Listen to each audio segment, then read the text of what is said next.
Assalamualaikum warahmatullahi wabarakatuh. Waalaikumsalam warahmatullahi wabarakatuh. Baiklah, kami akan mempromokan toko kami. Toko 5 yaitu toko penilaian pembelajaran. Tidak ada barang promo di toko kami. Ya. Yang ada hanyalah yang biasa yang ditukar casingnya. Seperti biasa, penilaian pembelajaran itu yang sudah termaktub di dalam kurikulum ada 3. 1, penilaian sikap. Yang kedua, penilaian pengetahuan. Yang ketiga, penilaian keterampilan. Nah, di penilaian sikap yang biasanya kita sebut di K13 itu adalah KI 1 dan KI 2, yaitu yang termasuk di dalamnya sikap spiritual dan sikap sosial.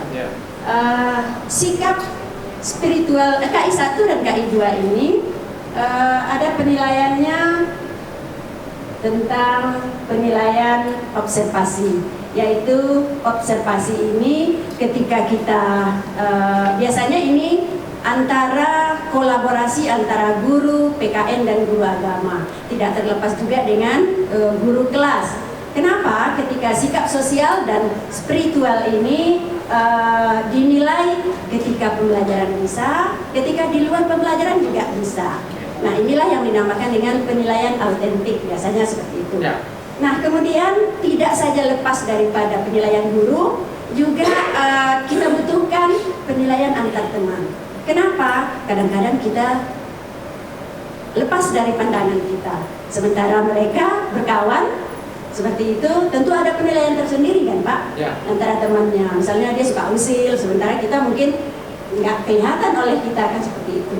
Dan kemudian ini juga di penilaian sikap ini biasanya guru mempunyai jurnal kepribadian. Mungkin wali kelas ada. Di situ ada tadi reward positif dan juga ada reward negatif.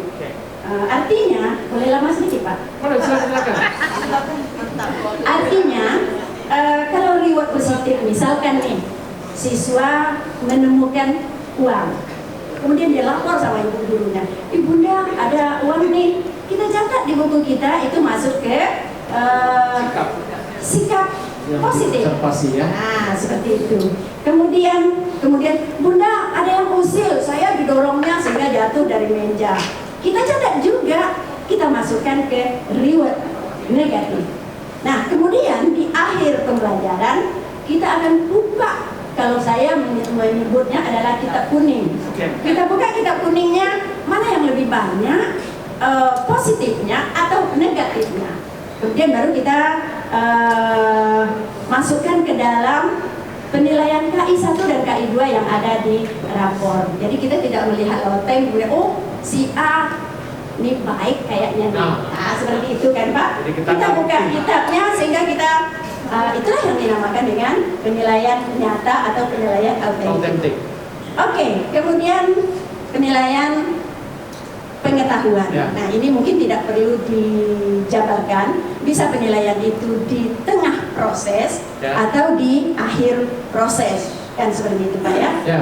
Kemudian keterampilan. Nah, inilah dia. Tidak hanya cukup sikap pengetahuan, tetapi harus kita aplikasikan.